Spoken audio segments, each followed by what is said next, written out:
So I'll talk about some of the things that I learnt from, I guess, myself, that I learnt along the way from modelling. I have been a freelance model, a petite model, for about 5 years now, and I've learnt a lot in terms of modelling, as well as some photography and lighting techniques as well, and they all kind of integrate and go together immensely. But with modelling, there's a lot of other little techniques here and there that you kind of need to do to get the right photographs, as well as getting the right angles and trying to portray that visual story that you and the photographer are both trying to portray. So one of the first things that I kind of learnt along the way was definitely angles, definitely something that I had to develop myself, but a lot of photographers helped me along the way. I learned about different positionings and how they can impact, especially perspective, how although you may have like a certain angle going, how it can look a lot bigger on camera compared to real life, or make you look smaller and further away. So another thing I keep in mind is perspective, and pay attention to where the camera is going, where the photographer is standing. If they're up close, if they're far away, if they're at a high angle, a low angle, if they're long distance, if they're at a mid shot. Think about what kind of positions they are at and how your perspective of your body will morph to how that will be captured from the photographer, if that makes sense. So if it does look a bit funny or like a bit dysmorphed, they will let you know because they can see it. Yeah. So another thing that I learned from a photographer was definitely about sides.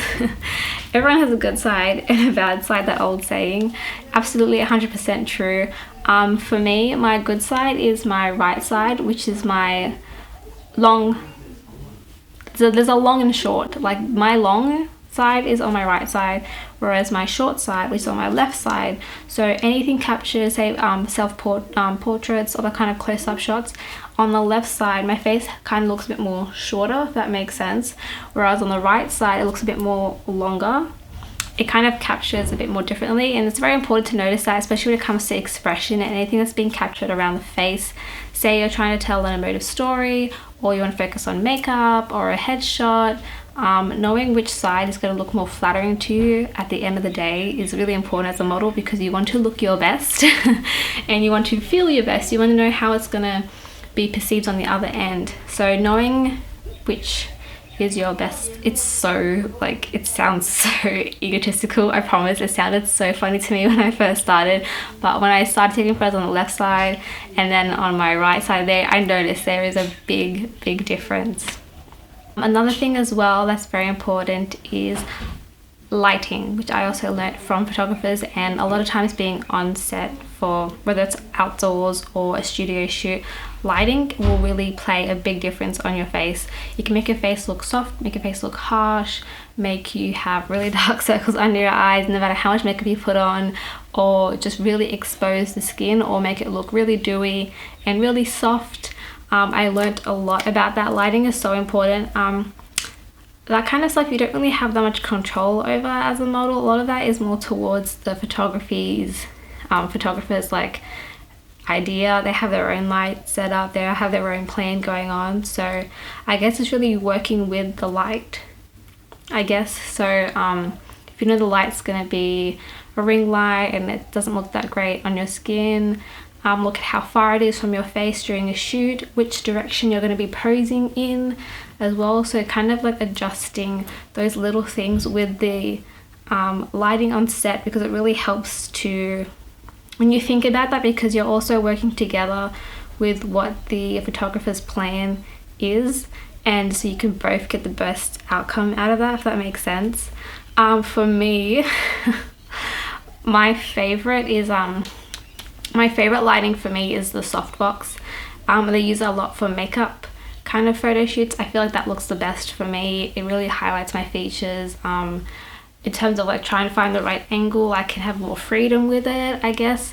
I feel like if you ask every model, they have their own favorite lighting. For me, it's definitely a softbox that works really well. But you'll find that along the way, through the experience, you figure out which ones you like and which ones you don't like, or which ones you have to adjust more to, and which ones that just come a lot more easily. So another thing that you hear a lot about models talk about, and for me I 100% agree, no matter if you're doing hands, feet, if you're a runway model, if you're doing a campaign or commercial shoot, if you're doing makeup, if you're doing a beauty shoot, angles are so important, as well as shapes.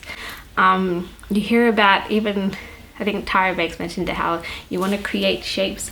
I learned a lot from photographers. You want to create shapes when you're doing photo shoots, because especially if it's full body, when you're creating shapes, you're kind of giving a bit more flow to the photo as well, a bit more composition. It's not so structured and stiff.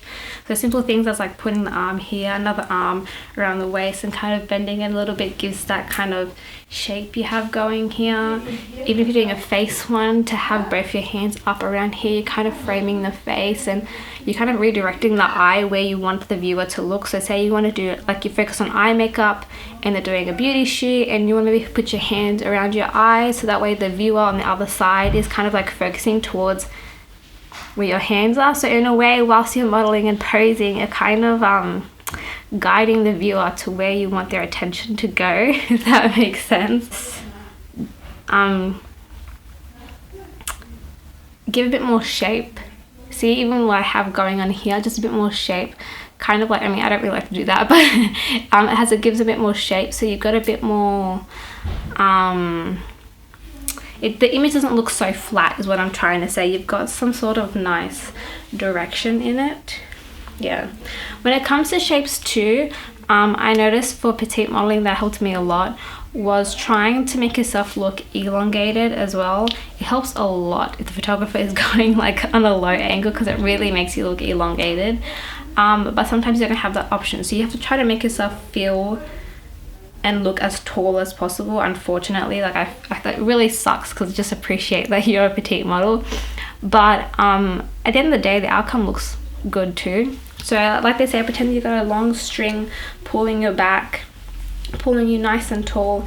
Everything's long and relaxed, and you kind of want to have some like linear line in terms of posing. So you kind of want to have a continuous line. So say I'm sitting down and my knees here, and I have, instead of doing like this, it'll kind of make me look more like compact in the frame in the photo. So what I would do to look elongated is probably have maybe one arm going down, the other one out here to create shape, and that kind of gives the illusion of like length, I guess. I do that a lot with full body shots. I would always have one leg out in front and then the other one behind, because it just, and then lean back a little bit. Like I'll lean back, or I'll turn this way a little bit, just because it gives you that look of like being elongated and looking really long. So you have that line going straight down. It looks really good. I think that's a big tip I have for petite models, especially if you've got some photographers or clients who really want you to look tall, but like not much you can do, you know. So it really helps to kind of know those little tricks here and there, so you know how it's going to look like on the other side when the photo is captured and done. I guess I could say things that I learnt on set whilst I was doing a photo shoot. There's some essentials I noticed like I need to have. Like I need to have oil blotting sheets.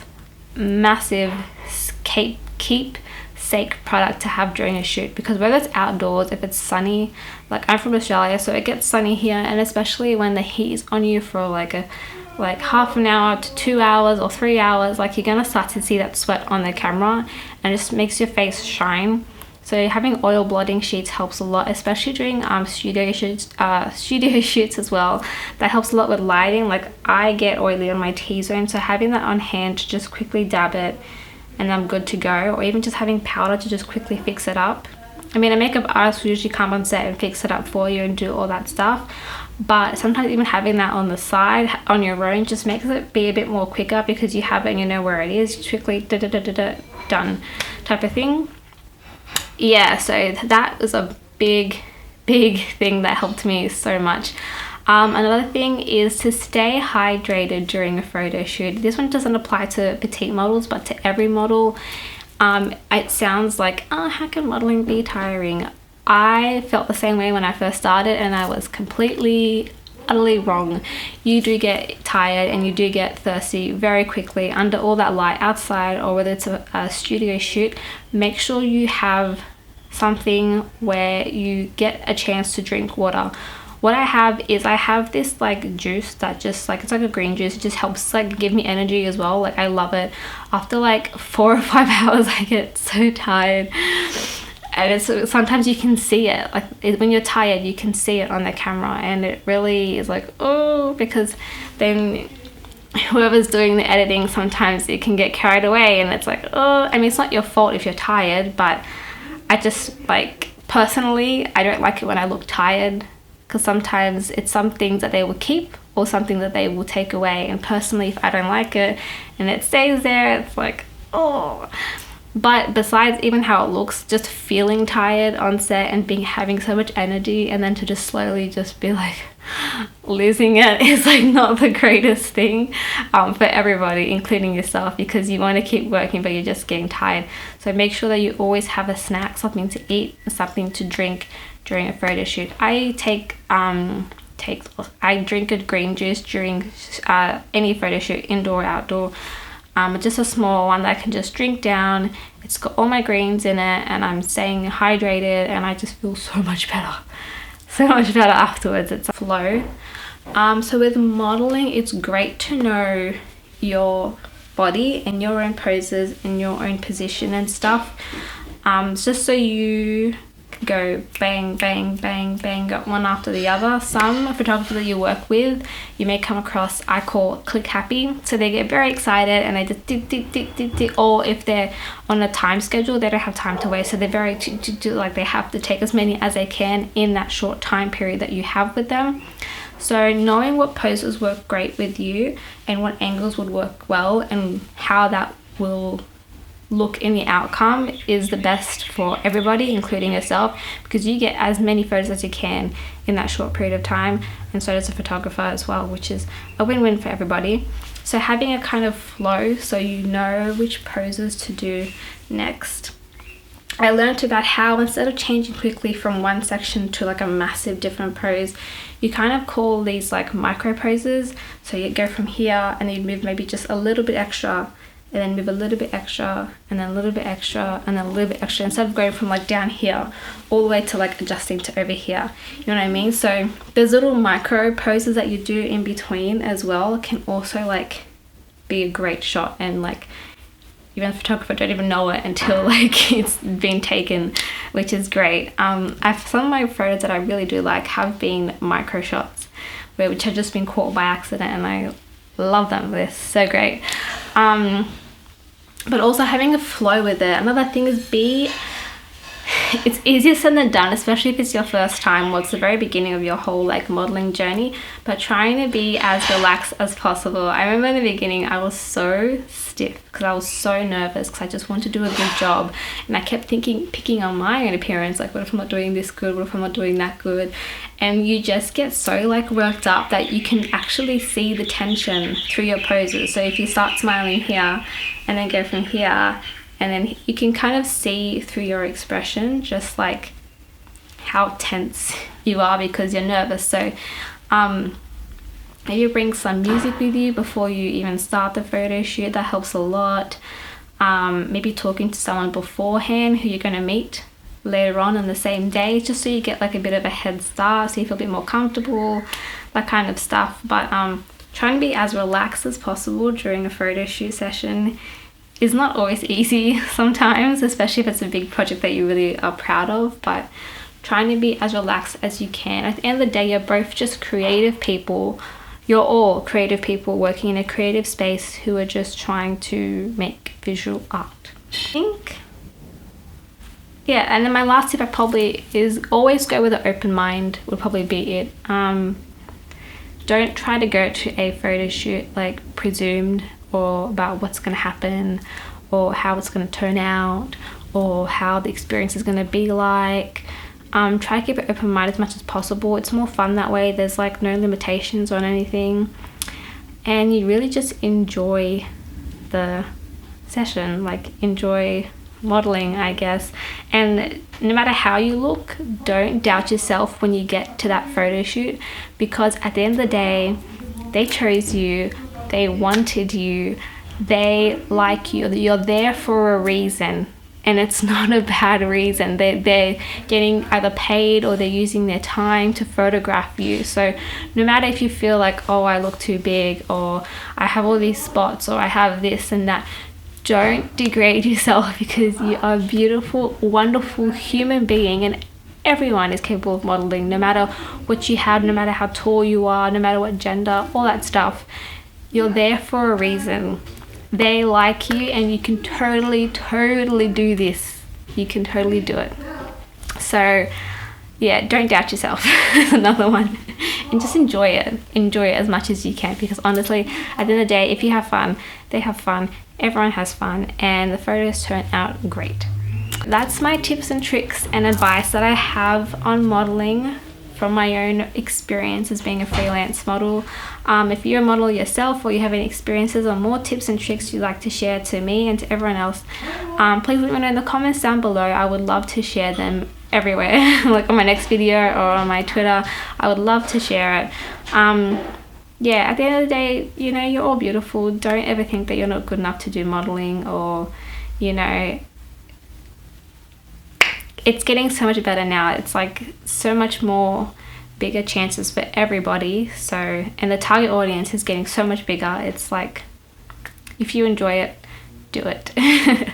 Hopefully this makes the journey for you a bit easier than it did for me, and just stuff that I learned that could have saved me from so many stuff if I did know this beforehand.